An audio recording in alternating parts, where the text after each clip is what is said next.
Kita mulakan kuliah ya. Siap, Tuan Haji. Baik, Tuan Haji. Bismillahirrahmanirrahim. Alhamdulillahirrahmanirrahim. Wassalatu wassalamu ala asyrafil anbiya wal mursalin. Sayyidina Muhammad wa ala alihi wa sahbihi ajma'in. Alhamdulillah, bersyukur kepada Allah SWT ya. Pada malam ini kita mulakan kuliah yang pertama tentang HGH. Yakni Human Growth Hormone, satu bentuk terapi yang kita perkenalkan. Dia di dunia ini ada satu terapi yang dikenali sebagai dipanggil sebagai apa ya? Sebagai terapi Hormone Replacement Therapy, HRT. Hormone Replacement Therapy. Hormone replacement terapi ini satu kaedah yang digunakan dengan menggunakan hormon estrogen. Ya, di mana hormon estrogen ini digunakan khususnya untuk repairing apabila usia sudah tua ya, sudah usia 40-an, biasanya digunakan hormon replacement terapi ini. Dan biasa digunakan untuk wanita ya, untuk kecantikan, untuk mengekalkan kulit wajahnya supaya elok sebagainya. Jadi hormon replacement terapi ini ada kelemahannya. Dia boleh menyebabkan kanker, kanser dan juga boleh menyebabkan berlakunya sel-sel abnormal lah, kanser, tumor dan sebagainya. Selain daripada itu, belum ada lagi dalam pengkajian yang menggunakan hormon ya, kecuali penggunaan AGH ini. AGH ini digunakan oleh para atlet dunia untuk membuat otot ya, supaya otot kita ini berotot untuk orang yang angkat berat para atlet itu supaya fit, supaya dia badan dia jadi six pack, kat perutnya itu ada itu dan sebagainya. Kemudian penggunaan pada segi awalnya mereka ambil daripada mayat, mereka ambil daripada mayat orang yang mati, ya, biasanya ambil di dalam otak orang mati, tetapi kesannya itu banyak kesan negatif. Sehingga AGH ini dikatakan banyak mendatangkan kesan-kesan negatif. Sebab itu dalam pengkajian mengatakan bahawa AGH tak boleh guna untuk orang yang punya kena kanker ataupun kanser. Dia menyebabkan pertumbuhan kanser itu makin bertambah ya, makin bertambah, dia punya makin besar dia punya kanser tersebut. Itu adalah kajian. Memang benar pun ya, itu adalah satu kebenaran.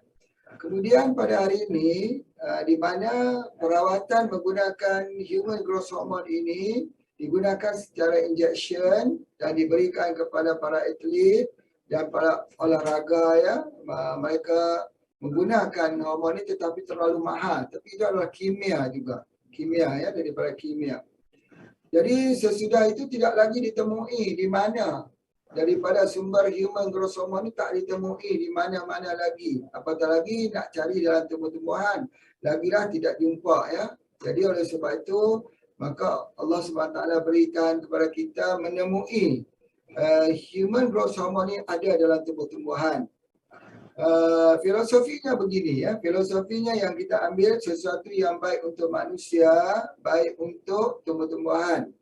Sesuatu yang baik untuk tumbuh-tumbuhan, baik juga untuk manusia, baik juga untuk haiwan. Ya, sesuatu yang kita ambil untuk diri manusia, baik untuk haiwan, baik untuk tumbuh-tumbuhan. Maka menggunakan filosofi itu kita mula membuat pengkajian. Apakah dia hormon-hormon pertumbuhan yang ada di dalam tumbuh-tumbuhan? Ya, apakah dia ada auksin, sitokinin, ataupun dia ada gibberellin, dia ada hormon-hormon dia. Dan kita cuba mencari apakah dia daripada 7 hormon yang ada di dalam tumbuh-tumbuhan itu yang hampir-hampir dengan kerjanya seperti human growth hormone. Maka kita temui salah satu daripada hormonnya, daripada 7 hormon itu mempunyai gerak kerjanya sama seperti human growth hormone dalam tubuh badan manusia. Maka kita pun applykan di dalam pengamalan herba yang diamalkan oleh orang sakit. Kita cuba, kita beri yang mungkin ribuan sudah yang telah kita cuba tanpa disedari oleh orang.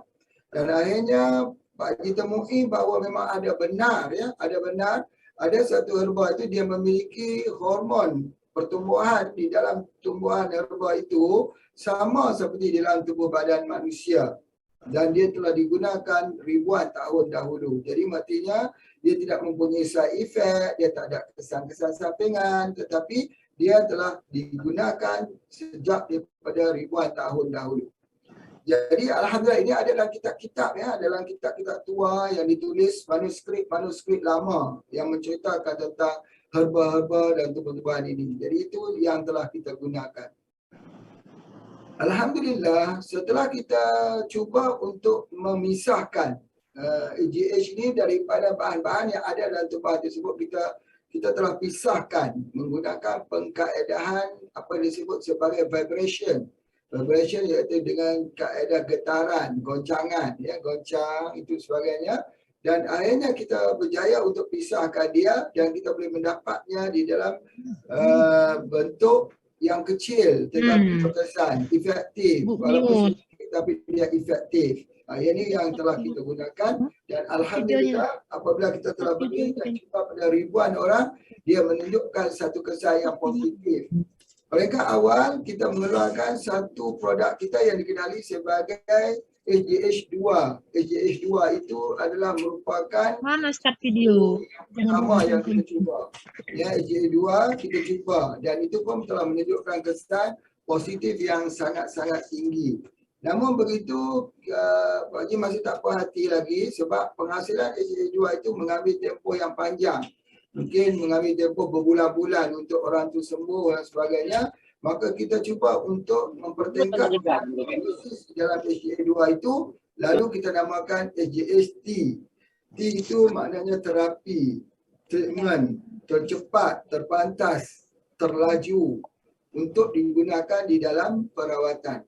Jadi apabila kita buat itu, maka kita cuba alhamdulillah memberi kesan dalam masa 15 minit ataupun dalam masa 2 minit atau 3 minit. Dan ada kasus-kasus yang mengambil masa yang panjang. Ada. Misalnya contoh orang yang ada glukoma misalnya. Untuk nak mengatasi glukoma ini, dia mengambil tempoh yang agak panjang. Misalnya orang yang ada penyakit kencing manis. Kalau dia baru saja kencing manis, awal-awal kencing manis hilang. Semua back to normal, dalam masa seminggu saja dia akan back to normal, ya. Kalau dalam bacaan di Malaysia ni di dalam milimol per liter, ya. Biasanya kalau orang tu 10 milimol ke atas, dia akan back to normal ke 6, ke 5 itu dalam 1 minggu saja. Sebab apa? Sebab fungsi HGH ini dia adalah untuk merangsangkan liver kita bagi mengeluarkan insulin growth factor yang berfungsi untuk menjadi booster, ya, kepada insulin yang ada dalam tubuh badan yang sudah mempunyai permasalahan. Alhamdulillah. Jadi namun begitu ada yang begitu cepat. Misalnya apa dia? Untuk masalah dekat tulang belakang, ya, masalah dekat slip disc. Masalah dekat slip disc ini dapat kita lihat paling lambat pun dalam masa 1 hari. Itu paling lambat. Kalau biasanya dalam 15 minit kita boleh dapat lihat dah. Hari ini kita tengok banyak orang ada masalah slip disc. Ya, slip disc ini pergi ke mana memang menjadi permasalahan. Selalunya orang terpaksa buat operation, mengambil ubat yang begitu lama dan sakitnya yang begitu lama. Dan sakit di tulang belakang ini sakit, sangat-sangat sakit. Jadi macam mana kita menggunakan kaedah, menggunakan human growth hormone ini yang bila dia ambil saja, dia menghilangkan sakit itu dengan serta-merta. Kecuali bagi mereka yang sudah tergantung dengan ubat kimia yang kuat. Misalnya ada ubat kimia yang sudah ambil daripada hospital, daripada rumah sakit yang bersifat drug, seperti morfin, ya, ataupun ubat-ubat tahan sakit yang begitu kuat, painkiller yang begitu kuat. Yang ini HGH ini dia tidak boleh bekerja dengan cepat bila dia berjumpa dengan painkiller. Painkiller itu maksudnya ubat-ubat tahan sakit di rumah sakit. Jadi itu akan mengambil sikit masa. Tetapi kalau dia boleh tinggalkan sebentar ubat kimia tersebut, lalu dia konsentrate dengan HGH, dia akan berfungsi dengan sangat cepat. Bukan hanya sekadar masalah slip disc, tetapi selalunya kita akan jumpa dalam isu-isu yang mengatakan ada kita kata dekat dia punya disc itu ada bantalan ya, bantalan yang terkeluar, yang kena saraf, yang menyebabkan dia nak duduk tak boleh ya, dia memang sakit ataupun tulangnya yang telah terkuras, yang telah menipis yang menyebabkan dia sakit.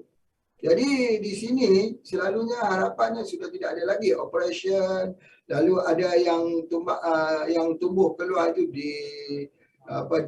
dipotong dan sebagainya, tetapi dia akan terus sakit. Memang harapan memang nak sembuh secara total tidak ada, terpaksa guna painkiller.